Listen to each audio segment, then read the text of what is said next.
All right, we're live. This is episode number 41 of the Deconstruction podcast, brought to you by Jobtable, the simplest way to grow and manage your construction company. As always, we're going to kick it off here with a review. This one actually just came in today. This is from Brian Hickey. He is a painting contractor out in Florida. So very detailed and laid out nicely, easy to work with. I like that you can sync your information with QuickBooks for a streamlined, easy process that has time tracking for my employees, very reasonable price for what you're getting, top-notch service. I emailed at 5:40 in the morning, had a response back by 5:45 from support.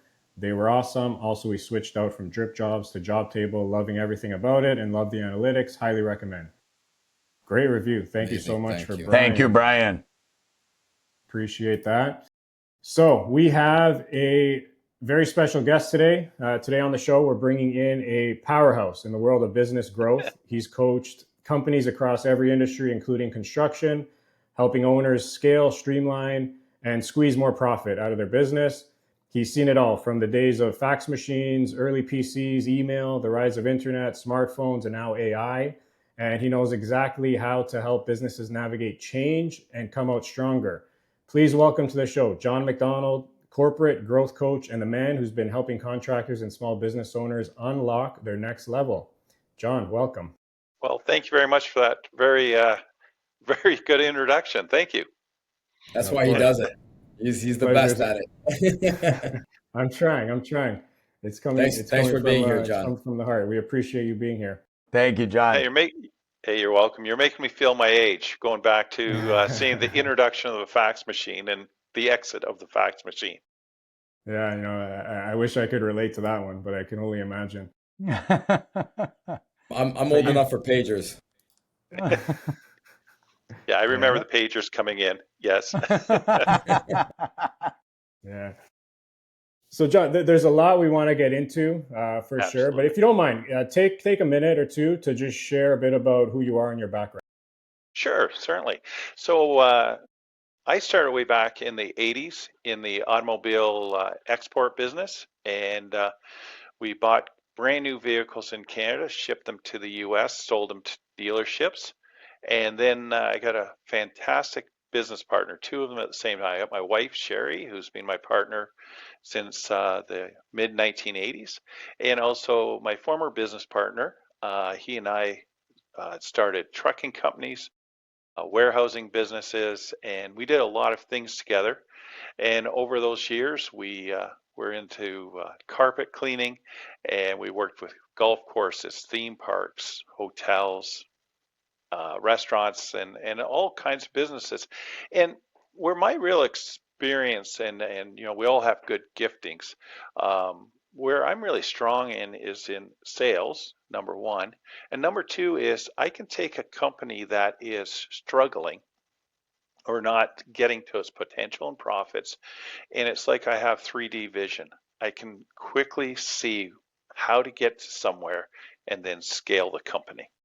And I've been doing that along with my wife, Sherry, since 2009 with Integrity Corporate Solutions.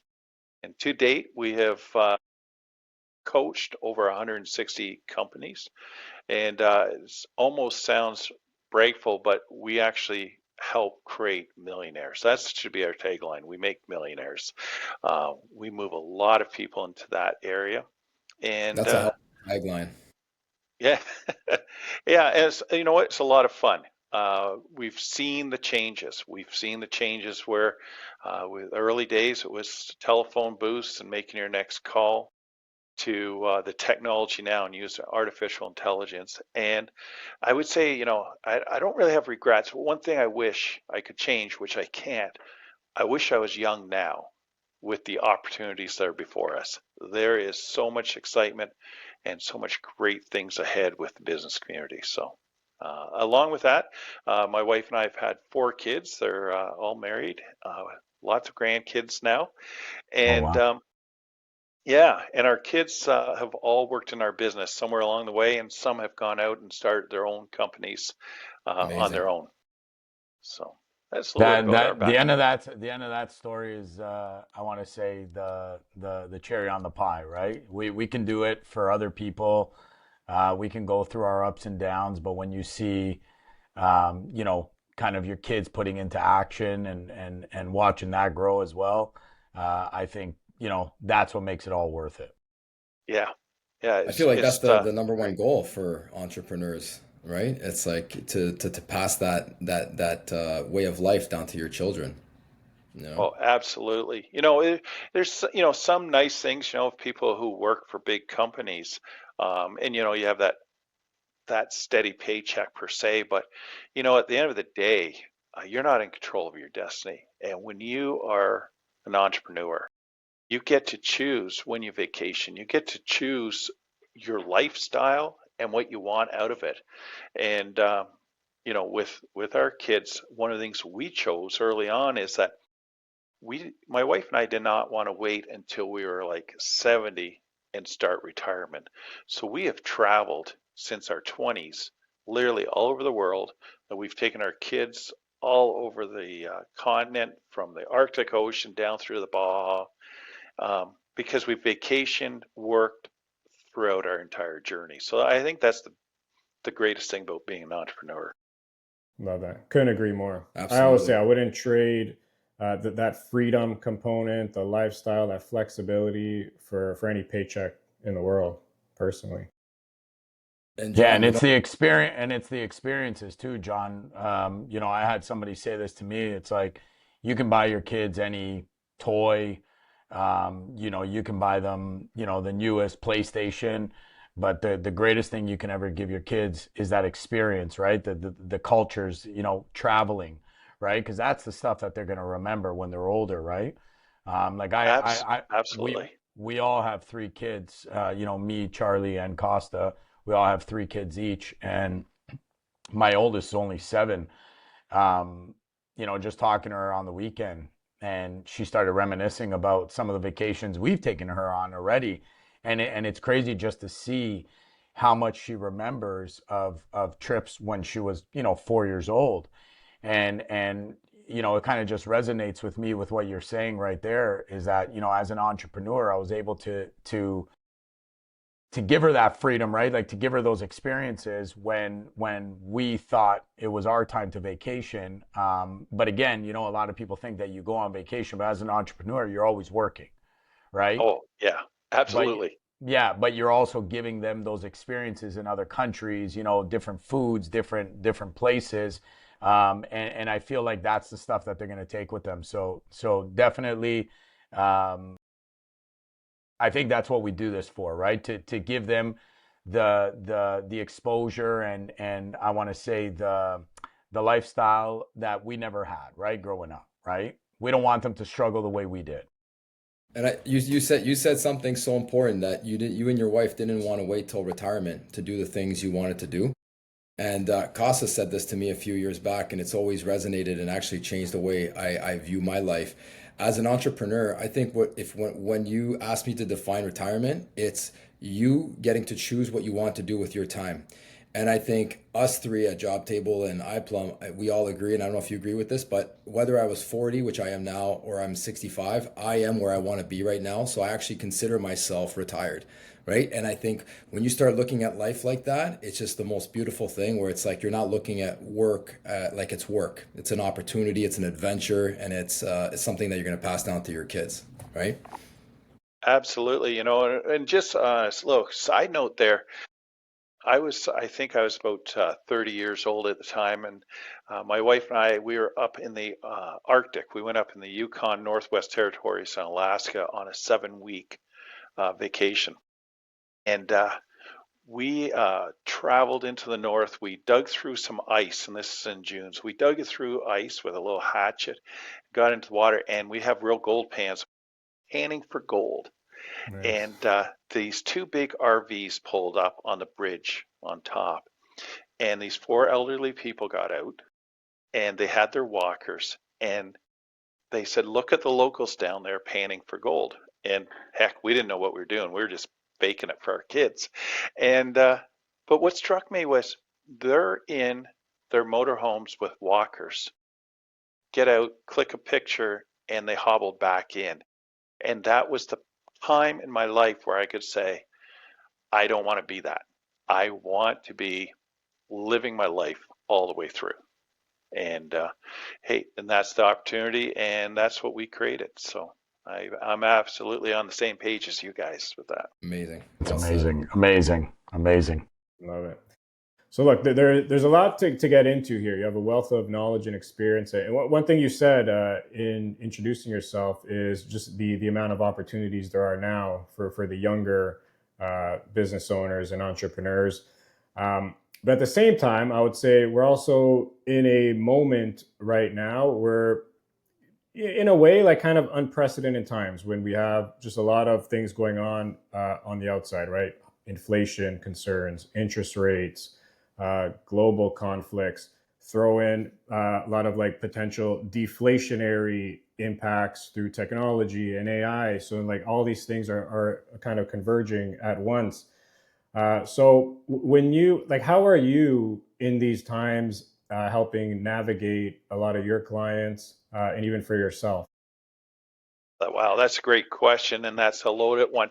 So let's just look at a few things. If we actually study business since Second World War to now, we've had, and I can be fact checked on this, but I believe it is 11 or 13 recessions during that time. Okay, so the economy is always moving up and down. Also during that time, we're usually about on a 4-year cycle that varies slightly either way. And one of the challenges we're experiencing now with the entrepreneurs I'm coaching is actually the guys in your age group. You have had an unusual time in business. And that unusual part is we've been on an upswing since about 2011 in the economy. A couple of dips, but nothing major. And that upswing, even during COVID, it impacted certain sectors, but overall, businesses kept climbing. We had an unusual low interest rate. And even now, when we say interest rates are rising, they're not out of the norm of what interest rates should be for entrepreneurs. It's just that we've had a whole decade plus now, generation of entrepreneurs who have not experienced it. So that is a challenge for this group right now. And just speaking of the global affairs, one of the things that I really encourage entrepreneurs is try not to watch or feed yourself on news headlines and all this stuff. There's a lot of global uncertainty right now. You know, we were talking about this yesterday in another meeting, and in my generation coming up, I lived through the Cold War. And so even in high school, we're always being told the Russians are coming and we're going to have this nuclear attack. We came out of Vietnam. So there's always this unrest. I think the challenge that we have now is with the social media. We're getting so much of this news and we're getting it live. So I think that aspect is similar, as in there's always global upset. I think the big challenge that's ahead of us, and I don't have the solutions yet, but you know, and this kind of just going off target a bit, but it's the digital currency that's coming out, and you know, leaning towards this one world currency. There's a lot of big challenges ahead of us on that. But for the entrepreneur today who's working, stay focused on your business, and remember the number one reason you're in business is to make a profit. We can have all the other things, but it's about making a profit. It's delivering a quality service product to somebody, and feeling like you really enjoy it. And don't have a business that you don't like. If you don't like what you're doing, get a new business. So, And actually, you What? know, sorry, I just wanted to ask on that, because you did say you grew up through the Cold War, and obviously you've seen some recessions as well, and we talk about this a lot. But for a lot of the people, because we have a lot of entrepreneurs on our show as well, and we're always trying to, you know, talk raw and be real about what we're saying and what we're talking about. And again, like you said, a lot of us, have not experienced this type of up and down.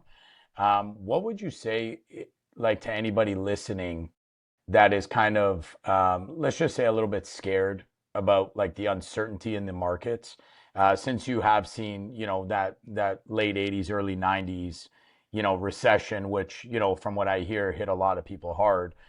What would you say to any entrepreneur, in their 40s and even younger, in the construction market specifically, that is worried about this? Like, what did you take out of that, like, late '80s, early '90s recession? Great question. Well, I would is get out of debt.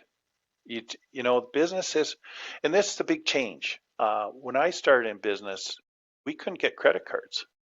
You couldn't get line of credits. So you had to either borrow the money privately, and usually it's from an older business person who mentored you, or you had to pay cash. And I think that's the lesson here, is that credit has come so easily. Is that you want to get rid of your credit card debt and get rid of those line of credits. Work with your own money. You will generate wealth so much faster. And I think it's just how your question was, how do we do that going forward, is really look at all the stuff you have in your business and in your personal life. And this will sound, old school, but if it can't love you back, really question about why you have it. I talk to a lot of entrepreneurs, and they've got the 2 or 3 ATVs, they got a boat, they got this, they have that, and no time to use it. It takes a lot of time and money to have all this stuff. And so if you're in this age group of 30s into your 40s, we are coming into some kind of recession right now. We're into a market change. Travel light. If you don't need it, I would say shed it, and really try to run lean. Yeah, Great, that's something great. I say all the time too, is something practical that I do both on the personal and business side is do expense audits like every like 6 months or so, like literally line by line. You, I find every single time you find something to cut out. It could be like from a few hundred to even like thousands of dollars potentially, whether it's even like something you're not using, or even a lot of times now, people subscribe to a lot of software programs, like even like downgrading software because you're not using particular features. Like there's real savings to be found at every corner. It's just a matter of taking the time to literally line by line. So I find that as a very practical way. Do you have any like practical kind of methods or things you Yeah, do? good. Yeah, so one of them is just what you're saying. Go through your subscription list. I just did it recently. I had some like 7 different antiviruses on my computer. It's like, I don't know how I got them all, but they're all there, right? And they're always in conflict with each other. So, you know, but right there is was like $1,500 a year I'm spending on all these things. So it's doing that. The other thing is to actually look at how many times do you sit in a drive-through in a week. There is a huge thing. If you're an entrepreneur and you're running tight on money, um, every time you go through the drive-through, what is it? $5, $6. You do it 2, 3 times a day. It really adds up. You know, when I started off in business, I had a mentor. And this going back into about 83, 84. This was in 1983, and he said to me, and I didn't understand at the time, but he said, watch the pennies, nickels, and dimes, and the dollars will look after themselves. It's the same thing today. And if you look at it, if you're going out to buy a brand new F250 truck, you guys are in the trades, you got this beautiful pickup truck. So often I'll hear an entrepreneur say, you know what, I shopped for the best deal. I shopped, shop. And we talk about how long they spent looking for that truck. And they'll spent 25 hours researching, reading, going to dealerships to buy that truck to save $50 a month on the lease payment. Meanwhile, going out the back door is just like with me, over $1,000 a year on antiviruses that I wasn't using. How many music things are you subscribed to? That's where you really have to look at. There's a piece when you're talking about going through your costing, Costa, and that's really good, is to look at how much does it cost to operate your business per 15 minutes. Do you know the actual cost for your doors to be open in 15 minutes? So you take your total number of employees, you take all your costs for the entire year, and you do it in a 15-minute section, and you do and this is somewhere where a lot of tradespeople, and you guys may have heard this from some of your people, they say we worked all year, and at the end of the year, there's no profit. They don't know what's gone on. It's because we set our budget up for a 12-month budget, but we don't. We, at best, work 11 months of the year. With stat holidays, the Christmas break, the Easter break, we're only billing out 11 months of the year. So we should be figuring out our costs should be based on those 11 months. So you take your 12 months cost, bring it to 11, then you bring it to a 40-hour work week or 36, whatever your business is. And then you break it down to a 15-minute cost. And you all of a sudden, especially in the trades, getting your guys out that door in the morning, if it takes 30 minutes and you have 8 guys going out, you've already spent 4 hours of labor before you even pulled out of the doors this morning. And that's where our profits lost or is hidden, is in those things. We're going to have a lot of, construction companies listening to this. And if I was going to ask you specifically, what are some things that they could be looking at just to kind of get started, like assuming someone just, really doesn't look at any of these things. So for example, me and Johnny every month, we'll call our suppliers and we'll get an updated price list for our materials. Sometimes every 2 weeks we do it, right? With the fluctuation of copper, raw materials, whatever it may be. So we just try to, keep our pricing as accurate as we can as we're pricing jobs. Obviously monitoring how much piping is going in one day. So we'll evaluate a job after a month and say, look, you guys took too long on this. What's going on? Or are we just off? Are we quoting, you guys can put in 20 pipes a day and you guys are only able to do 15. So really staying on top of those things. What are some other examples for anyone listening, whether they have a landscaping company, painting company, drywall, whatever it may be, what are some examples of things they could be doing on a day-to-day basis, if not weekly basis? Fantastic question. So I'm going to answer this in one direction, but I got to put a disclaimer in front. If you are a small operator and it's just you and one other guy, or you and 2 other people, you're highly efficient. Okay, you're very efficient. But as soon as you get over that 3-4 people, your company becomes not as efficient. And when you look at a lot of statistics out there, if you're paying someone for 8 hours a day work, you are hard pressed to be able to bill out 5 billable hours. There's 3 hours of waste every day. And that's where you want to start looking at is, why are we wasting time? And a lot of it's in ineffective communication. Guys show up to a job site.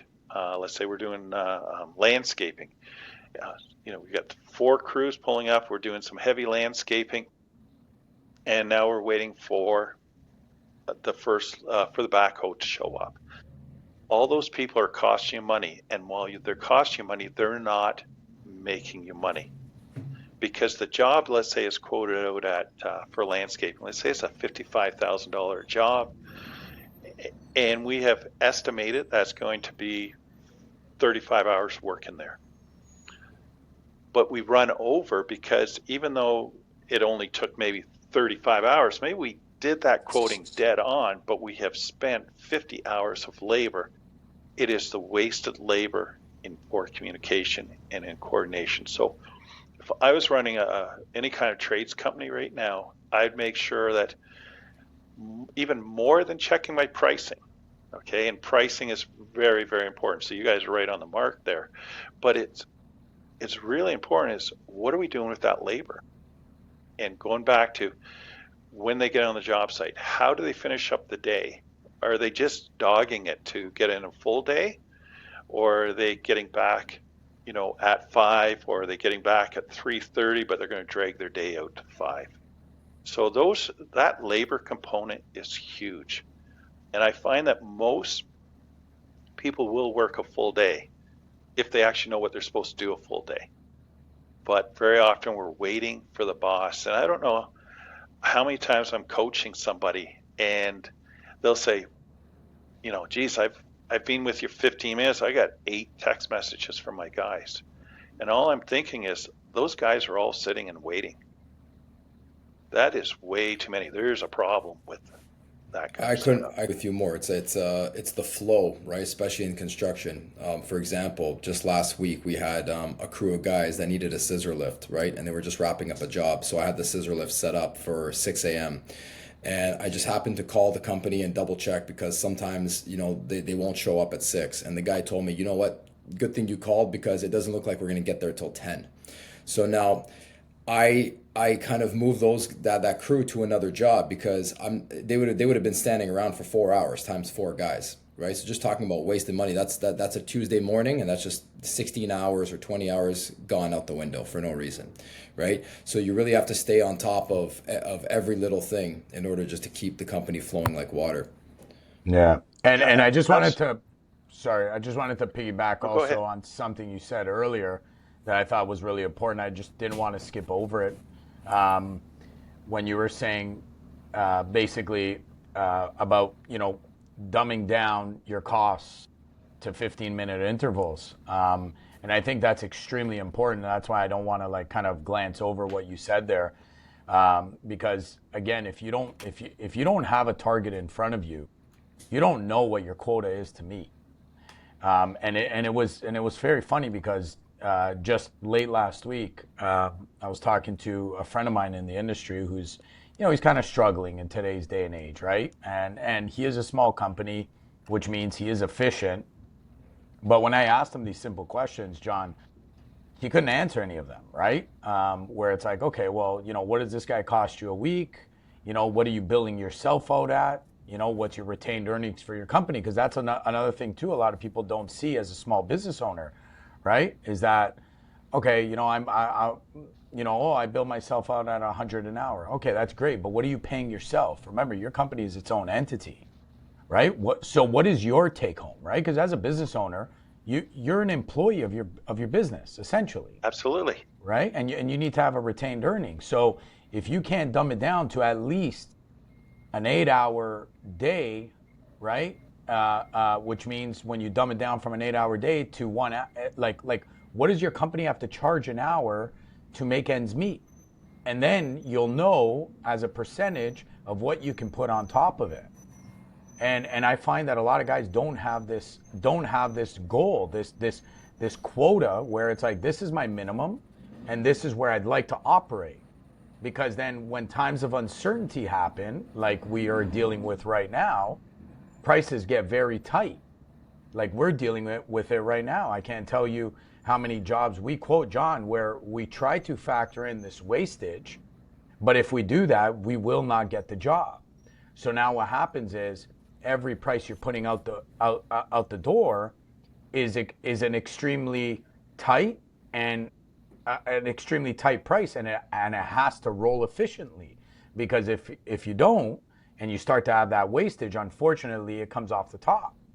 And because of this time of uncertainty, I find the prices are getting tight. So if you don't know what your bottom dollar is per hour, or like you even do it even further per 15 minutes, on what's your bottom dollar just to break even, and then what you would like to charge, let's say, it's 30% on top, right? Now in a time where it's a hard market and everything is, all the pricing is very aggressive, at least you'll know that you can say to yourself, okay, instead of 30, I got to drop to 10%, right? But if you don't have that pillar in front of you, there's nothing to read off of, right? Yeah. Yeah, absolutely. And when you're looking at, okay, we're in these tight times. Before this last run where we've had such a long run of an up good market, that natural 3-4 year cycle, it always weeded out the poor operators. Okay, what we have right now is a lot of people in business who are poor operators because they haven't been weeded out over the last almost 2 decades, decade and a half. So you're absolutely correct on knowing your bottom line. That absolutely has to be there. Also, you had mentioned something that was interesting is, you know, is I'm just trying to go back to what you said about the flow and knowing your costs, is for your guys to know the costs. And how do you do it? Like you know, because quite often our employees, they see us in the nicer vehicles, or we might have a bigger house, or we've taken the trips, and they go, yeah, you're making money. You're just making lots of money. You want me to work harder. But when you talk about the costs, you have a team meeting, bring them all into one room together, and you talk about what we're talking about is our burn rate. That's another terminology we use. So how much cash are we burning every minute, every 15 minutes? How much cash? And something that helps is to have a bunch of $20 bills, like a stack of them, $1,000 worth, and have your 1 hour meeting, and just at the end of the meeting say, oh, by the way, this meeting in the last hour has cost us, and you just start counting out the 20s or the 50s and let them drop on the floor. That's how much this meeting has cost. This is an important meeting because we just invested $800 to talk to you guys about costs. They have to actually see that. That's it. What impact? That What beautiful. impact would you say that does to the employees who see that? Yeah, because it's easy to say, well, it's $800 an hour for us. But yeah, but you're billing lots. Count out $800. It is even hard for an owner to see, like, we're just tossing this money out. It's a good visual. They'll remember it. You'll remember it. I like that. I like that one. I like that one. That's a good one, Charlie. Mark that one down. Yeah. I'm gonna go to the bank. I'm gonna go to the bank after this podcast. Hey, hire a coach here, and I can give you about 25 more of those. John, out of curiosity, do you deal with a lot of customers that might be hesitant at first, that they may think that they don't need your services because they're actually making money already? So they might be making 100 grand, 200 grand a year, and then when you get in there, you kind of slice up their company and find an extra 100K, 200K. Yeah, it's almost 100%. We've had a couple where I didn't hit it out of the ballpark, but for most of them, it's I tell people, if you hire our services, by the end of month 3, I will no longer be an expense on your balance sheet. I'm actually going to be producing you money, because the money that I'll be saving you, money that you'll be able to get through growing your business, through effective referrals, through the savings, will more than pay for my services. And it more than pays for it by several multiples. So I'm not a cost, I'm an investment. And the way I describe it is, if you buy a new piece of machinery, you have that upfront cost till everyone gets used to working it. That's me. The first 3 months, especially the first month, you're not going to see a lot from any consultant. A few little moves, but it's once a good consultant or a good coach knows how you think and knows your business well, then we can really make you money. And something to keep in mind is, hiring an industry specific specialist isn't always the way to go. There's a place for industry specialists. I'm not putting them down, but as a coach, they may not be the one you want. And this is why, is you guys are in the plumbing industry. You don't need anyone else who's as skilled as you to tell you how to run a plumbing company. What you want is someone like myself who, I just did international influencers.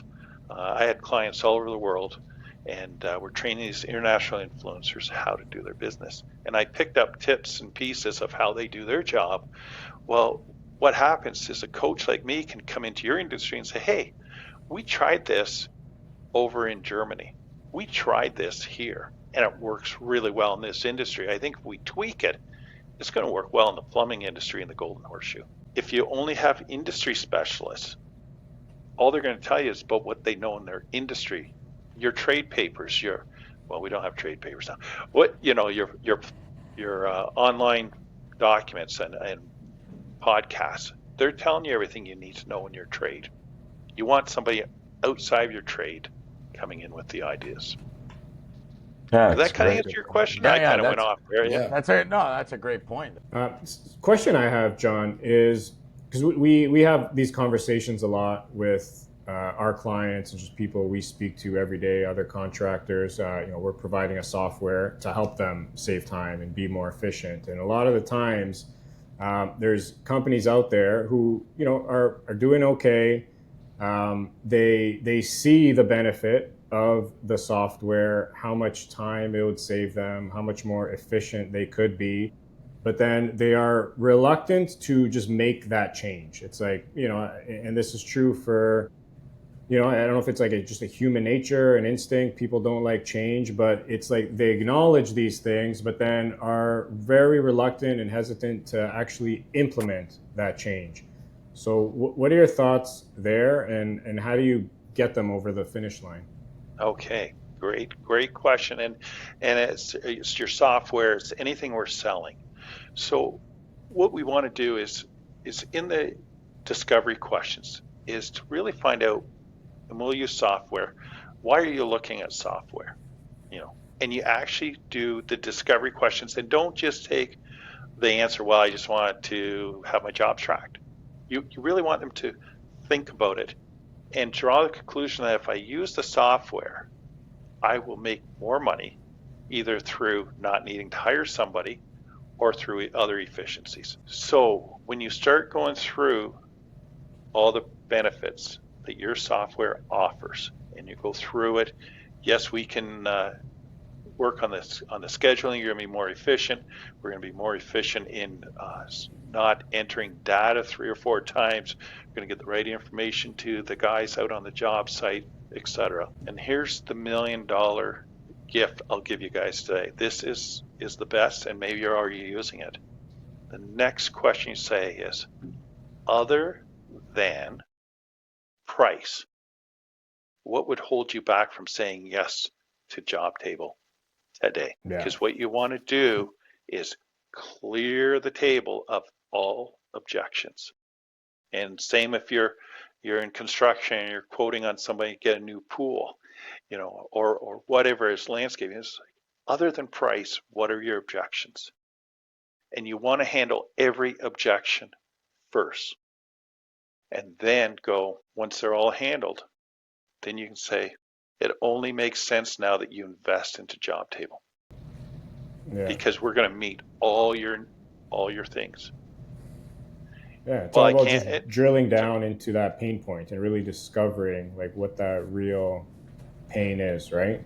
Yeah, because what we're trying to do in sales, and we're all in sales, is you're trying to take money that is in my wallet and put it in your wallet.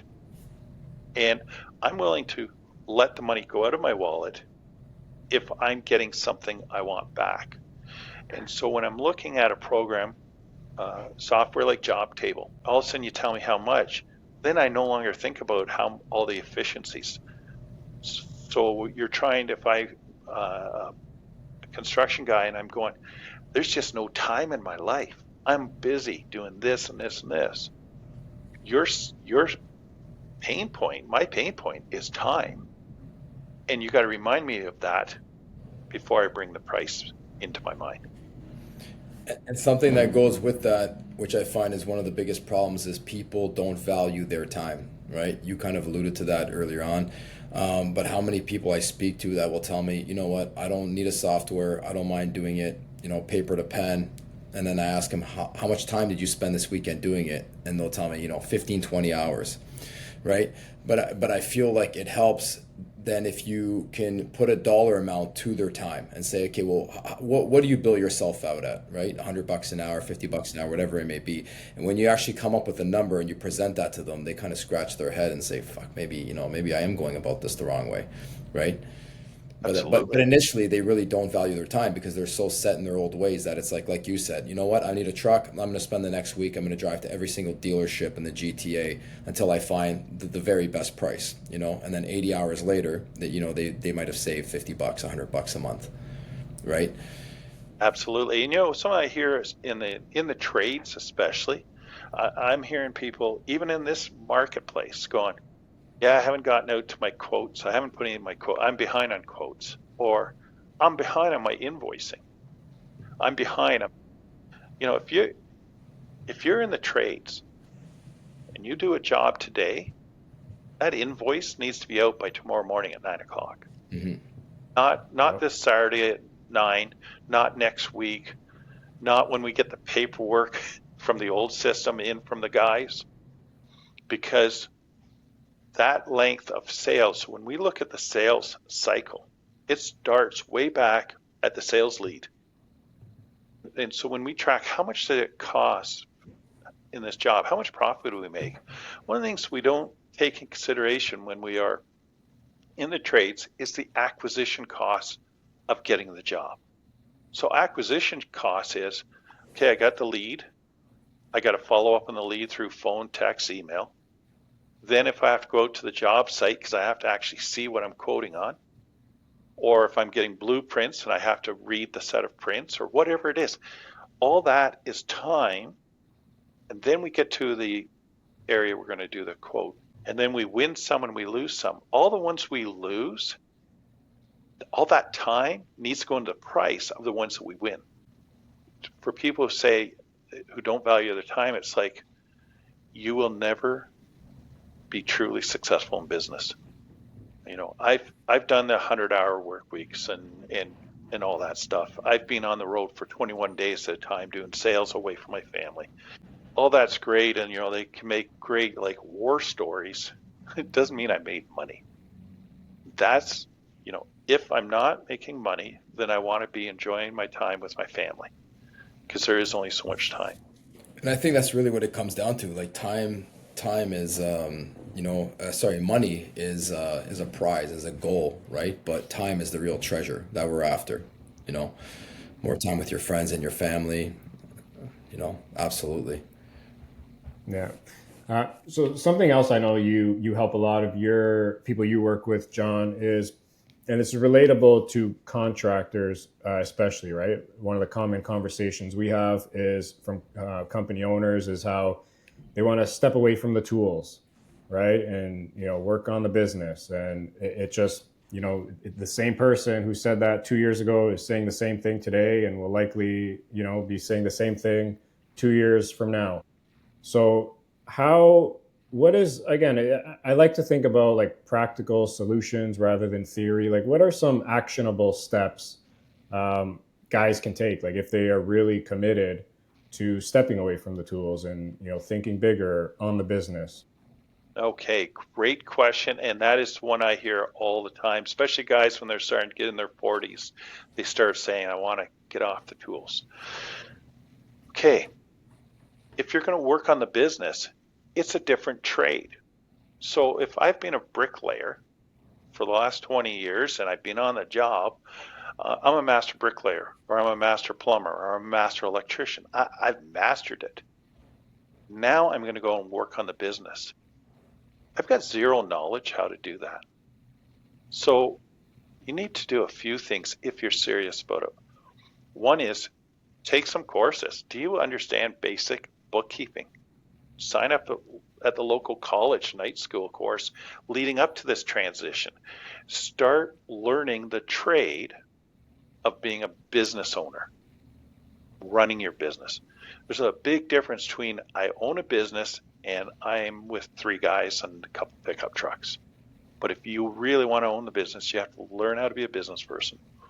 You have to build yourself a team of professionals. And that team is really good accountants, really good legal team, a good coaching team. You need to be part of a really good network of entrepreneurs, not necessarily just the building, home builder association in your town for your home builder, but a group of other business people. So you can start learning. And when you go to those meet and greets, I know our Chamber of Commerce every month, they have a meet and greet. Go to those with actual questions and go up to other business owners and go, hey, I have a question. How do you know such and such? And start learning. And I think that's the big problem is a lot of guys will step away from the tools. They don't know what their job is anymore. And a lot of them will end up back on the tools because they're not making money. Because they have, if you're going to step away from the tools, you have to make your time valuable so you're billing it out again. Is that enough? Am I hitting it there? I'm not sure. That's such a good point. Yeah, for sure. I mean, as an outsider, I'm not in the trades. For me, unlike Johnny and Charlie, who are like tradesmen, they run a plumbing company. One of the first observations I made just interacting with a lot of construction owners is there's two sides to the business, right? Obviously, you have to be great at what you do, excellent at your craft, provide the great quality workmanship, but then the other side is the business, right? And I find there's oftentimes a huge disconnect on the business side. Like they really lack on that. And it's such a good point. It's just like knowledge. Something I did back in, it was in 1998. By then I had been in business since, I guess, 84. So I've been at it for a while. And at that time, my partner and I, we were in business together 25 years. Fantastic relationship. I highly recommend partners and how that can work well, but that's a different talk for another day. But it was like we had these tractor trailers and we had the transport business and we were doing all of North America. And I thought, I need to get smarter. And so I started going to conferences and started going to workshops. And I traveled a lot for the next 2 years, learning things in the trucking industry and in the air freight business. But I also went and listened to people like Bronson, who owns Virgin Airlines. His name just slipped my mind. I went and listened to Bill Clinton speak. I actually said, I'm going to invest $20,000 this year on education, and that's going to cover my travel to go to places to hear people speak. And so I treated that time just like if I was buying a new tractor or new trailer or stuff for the warehouse. It's like, I need education. I need to put in a budget. And I set that budget healthy enough to set myself up for success. And a lot of times we step out and we don't have a budget. And so, I can go to Montreal to hear somebody, but then that guy who's no longer on the tools goes, well, that's going to be a day there, driving, a day back, driving, it's fuel, meals, hotels. Well, it's not worth it. It's not worth it because he didn't set a budget of what the education is going to cost.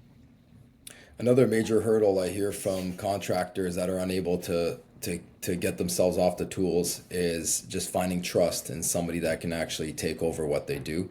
Is that something that you've encountered with people where you have someone that's more than willing to take the courses and learn and really dive into the business side of things, but just can't seem to get away from the job because there's just no trust in his guys, or he just can't find the right people? Right. Okay. Yeah, that's a regular one. So if there is no trust or you can't find the right people, I look back at the business owner. Our employees mirror us. We set the standard. So why don't they trust people? Why can't I trust them? Well, they may have heard me saying, you know what, you can't trust those plumbers. Joking, guys. But you can't trust this group. You can't trust that group.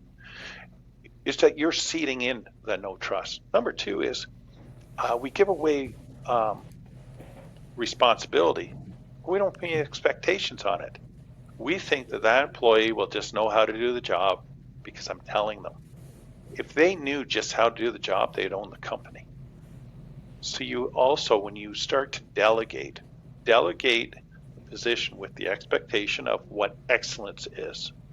Not what they think excellence is, but what your corporate culture says excellence is.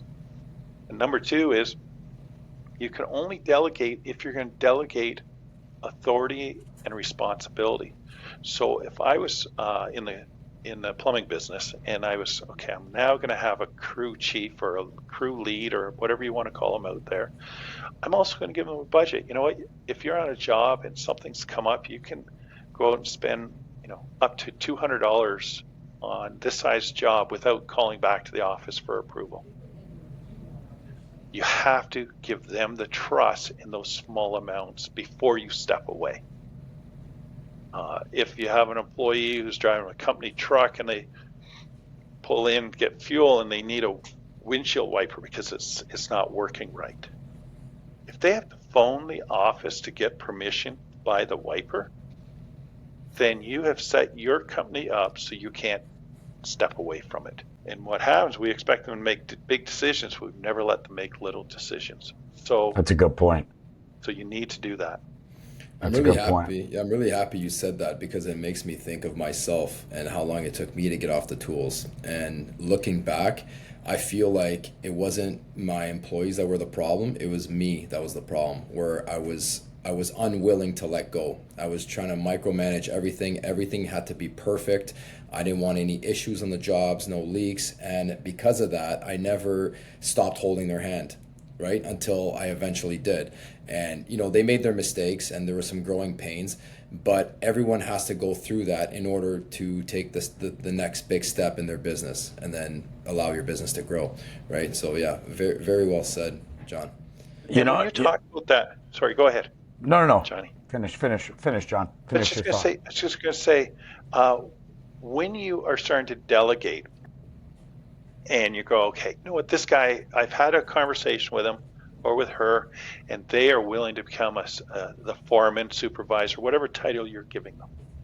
And you know what, I'm going to give them so much per hour increase for this and so much after that. The other piece to factor into your budget, and it comes down to knowing your numbers. You know what, they're going to make some mistakes, and I'm going to factor in $2,500 I'm going to lose, okay, on the short term for stupid errors. It's going to happen. And if you predetermine that this decision is going to be $2,500 worth of inefficiencies, then you won't get uptight or sweat about it, because it's like, well, I already budgeted this to be $2,500. If it hits $3,000, then maybe you've got the wrong person in that job. It's going to cost you money to train them. Yeah, definitely. Each employee is an investment, right? And we've spoke a lot about this on our show before, is that a lot of, and I want to say again, specific, I know it's broadly, it could be used across, every business, but specifically in construction, a lot of guys that want to move away, one of the biggest things I see is that the trust factor is there, but you need to train. And when you train for somebody to step into that role, you need to invest, right? It's like anything else. You play the stock market. Sure, the stock market goes up and down, but in the long run, you're making, right? That's typically that's typically the rule of thumb. So it's the same when you're training for a foreman or you're training for your next, apprentice. When we hire guys, I tell a lot of guys right off the beginning, because a lot of guys come through our doors and they say, a lot of people don't want to take on apprentices. And I let them know up front, it's like, because you guys have to understand, you guys are an investment, right? It's not like we could just send you out into the field and, hour one or even day one, you're turning a profit for us. So we need to invest in you. So we need to ensure, and this is why a lot of companies don't take them on, because people don't want to invest in that, right? But just to switch gears a little bit, just a little bit off topic from what we were talking about, because I know you do coach a lot of different industries, right? And one of like the questions I wanted to ask you almost at the beginning was, what is the biggest difference you see from all the other industries, and then when you go to coach like construction? companies, right? Like, what is one of the biggest factors that jumps out at you with this industry, right? Whether it be the business owners, whether it be the way it operates, because I know, like, again, I know every business, again, cash flow is everything, but, in construction, you're always getting paid late. You're putting up all the money, you're hoping and praying that you're going to get paid. So what is like the biggest factor that you've noticed across all the construction companies and all the owners you've dealt with? Like, what is the one thing that stands out to you? Well, it's in the we'll call it the trades, okay? So all the trades Yes. in construction is the owner, and I don't know the percentage, but I would guess it's well over half are ADHD or extreme ADHD. These are the guys and the women who couldn't sit in the classroom. These Hi, John. Nice to meet you. Oh, you're okay, Johnny. How do you know that? I don't even have grade 10. Well, here's the challenge is, okay, we want to work with our hands. We got to be busy. We got to move, and we got to be doing this, right?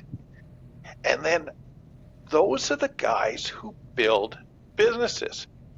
Okay, Elon Musk is a prime example. Kevin O'Leary, prime example. Like, there's all these guys. They carry the same challenge. And what the person in the trades needs to do, and this is invest into good office people. Because generally, the ADHD person, they suck in the office. They just don't do a good job. It's too detailed for them. But as their organizations grow, that office has to grow.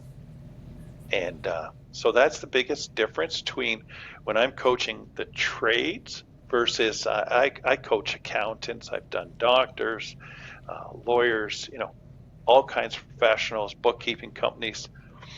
And it is the other industries, they just don't have this high level of ADHD. So I think that is the biggest thing. That's a good. So good. That's an honest answer. Good observation. That's an honest answer. Yeah. For all of our listeners, that's why this is the John MacDonald. Yeah, you need to hire for your business. Oh yeah, give us a call. The thing with ADHD, which and I'm really against how this so much of this school system. Let's give them medication, let's dumb them down, let's calm them down. Hey, you guys and gals are the ones who are creative. Like, you have the vision to see something and go and do it. And the last thing we need to do is medicate that and dumb down that whole side of you. That's the great part of ADHD, is the creativity. Yeah, we're just assuming that the schooling system that's in place now works for that type of person, and it doesn't, right? So they try to make them adapt to it when really it's the teaching style should adapt to the way they are, right? Right. And our teaching system here, and that's another whole discussion for another time, but we're on the North American model of how we do school. Germany does trades totally different. The system in Germany, if you don't know about it, it's worth research. Fantastic. By the time you're in grade 8, you're streamed to where you're going with your life. It is a fantastic system. Our system was created back in the early 1900s when we pulled everyone off the farms and brought them into working in factories. And if you think about it, the old factories, they have whistles that blew. What do we do in school? We have the bells that ring. Everyone has to be at their workstation at this time. Like, all this is geared right from schooling, work in factories. And now when we work from home and we work from all over the place, one of the challenges is people don't know how to do it. And that's because we've been trained through the school system, which was a system that was great up until probably the 1980s when factories started moving away. Yeah, great point on that. Like, the three of us, we discuss this all the time. We actually all read a book on it as well, on how the school system started, and unfortunately how we have not evolved from it, right? And I feel bad because, again, my kids being in the school system now, I keep letting them know, right? You know, this is just me personally. Like I keep instilling into my kids where, you know, pick what you love to do, be the best at it, and go out and do it, right? Go out and own your own company. Don't let anybody give you the parameters on how much you can make or what you can and cannot do, right? So that was very well said. Yeah, and talk about making money. If your goal is just to make money, that's the wrong goal when you're in business. You gotta you gotta master what you do and love what you do. Treat people right, treat your customers right, and you know what? The money comes. It comes. If you're just looking at the money, you're going to give bad service or treat people poorly. So yeah, Yeah, one love of what the you do. one of the sayings we say a lot on this show, it's a motto I live by. Somebody like one of my mentors told me this like years and years ago is don't chase the money, chase the relationships. The money will follow. Absolutely great. I haven't heard that, but that's great. Yeah. Yeah. Um, Before we wrap here, just like tying it, one thing you mentioned earlier, which I think is very important, is just the education, allocating a budget for learning and seminars, and just keep evolving. And I think you can never do too much of that, right? Even if you think you're at the highest level, making $10 million. Guess what? There's a whole other group of people making 100 million, and then beyond that. So there's levels to this. So, what are some?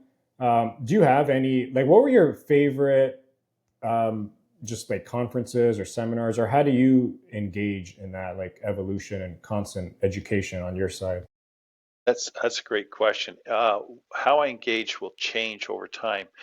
Just to your point first, before I get to that, I have friends that have business that do 40 million a year. I have another friend. Their company does like 140 million a year in sales, um, and they all continue on their education trail. Just like even these guys that are doing over 140 million a year, they are not stopping on how to learn.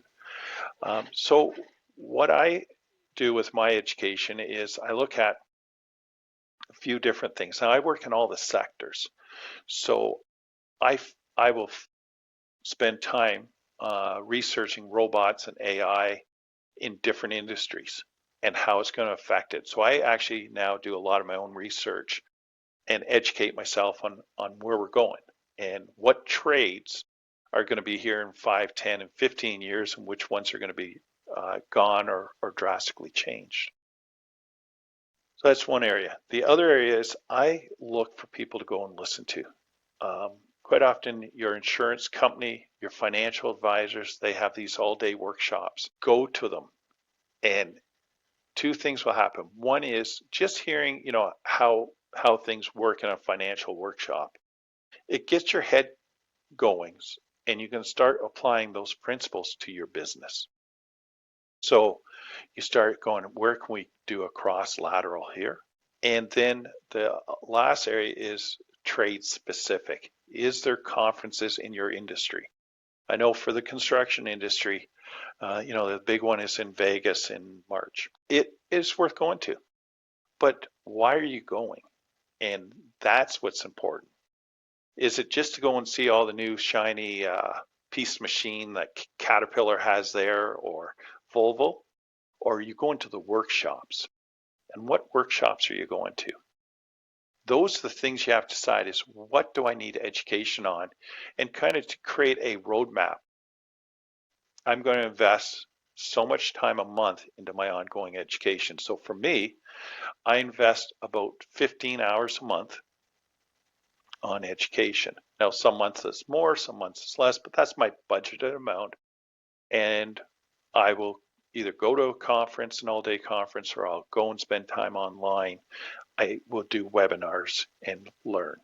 And so I think, again, it comes down to what do I need to learn? And if it's not an exact mix, that's okay. The last thing is it's good to go to listen to someone speak who's speaking on something you know nothing about, so you can just learn how to talk and listen. One of them is a legal conference. go and listen to lawyers talk. In my case, they use a lot of words that I don't know what they mean in the early days, but it expands your vocabulary, but it also helps you learn how do they analyze problems? How do they look at stuff strategically? And if we circle all that back to the trades, one of the things I see in the downside of the trades is that we aren't in the trades strategic thinkers. We just are black and white guys. We are just like, there's the job, I'll do it, I'll work it, I'll get it done, it's built. But there's no strategy involvement. And when we talk about that, we talk about employees, and so I'll leave a teaser in case you invite me back. How to get your employees to buy into the next 5-year pay cycle for pay increases in your company. So again, by going and listen to other people talk, I actually came up with, this is how strategically I'll be able to get my employees to commit to the salaries that I would like to pay over the next 5 years. And how That's much a it good one. reduces workplace stress. It's huge. And turnover. That's good. That's a good one. That's a good one. Before we wrap up here, I wanna try something new. Probably Charlie and Costa are both going to be surprised by this one, but just something simple, John. For any construction owner, trades listening in, top three business books that will help them in their business. Wow, top 3 books. Okay, I haven't read any books recently. Okay, but one of them would be, I learned a lot from reading books on biographies about guys who did it. So one of them is Old School. Lee Iacocca, his first book. He's the guy who turned around and bought Chrysler when it was worth $1. Like it was nothing. If you read Lee Iacocca's book, his first one, the second one isn't so great, but the first one, and you watch how he turned Chrysler in 1980 from a bankrupt company to the powerhouse it was by the early 2000s, is mind-blowing. And you can take his things he did about work-life balance, about how to treat employees, how to solve problems, and apply it to your business today. Another one, and there's Jack Welch, who turned around General Electric, made it the most powerful company in the world by 2004, I think. Unfortunately, after Jack Welch left, it's gone down. It's not even on the stock market now, but a book on Jack Welch. And these are all older guys. There's newer ones, but I don't find the new guys are as riveting because so many of them are in the computer world where they make so much money so fast that they didn't have to grind it out. So the one I liked was Ray Kroc, Grinding It Out. How he built McDonald's into the international company it became. Same with Dave, I forget his last name, with Wendy's. Then you've got guys like that are on the Shark's Tank and Dragon's Den. They all have books. They're all great books as well. So I don't have just 3 books. But it's mainly all books on biographies. How did they do it? How did Just to add to that one, I don't know if you, 2 of my favorites biographies, the Seymour Schulich and Ted Rogers. I think those 2 were very impactful for sure. I don't know the first one. I know Ted Rogers. I haven't read it, but I've had some friends and they said it's fantastic. Yeah. Well, look, John, really, just thank you for the time here. I do want to be mindful of your time, of course. This was probably one of our most jam-packed, actionable episodes we've had in a while. So I really do appreciate you taking the time to offer your wisdom and insights. I think a lot of people listening to this will find it very valuable. So really appreciate it.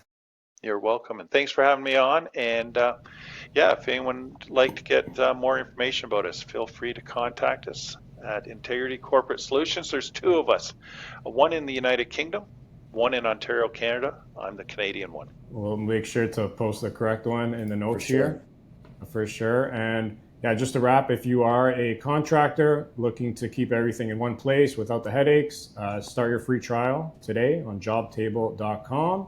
And if you enjoyed this episode, don't forget to hit subscribe so you never miss future conversations that can help you build a stronger business. I appreciate everyone, and we'll see you next time. Thank you, John. Thanks. Thank you for having me. Thanks, Have a John. wonderful Appreciate day. it. Take care.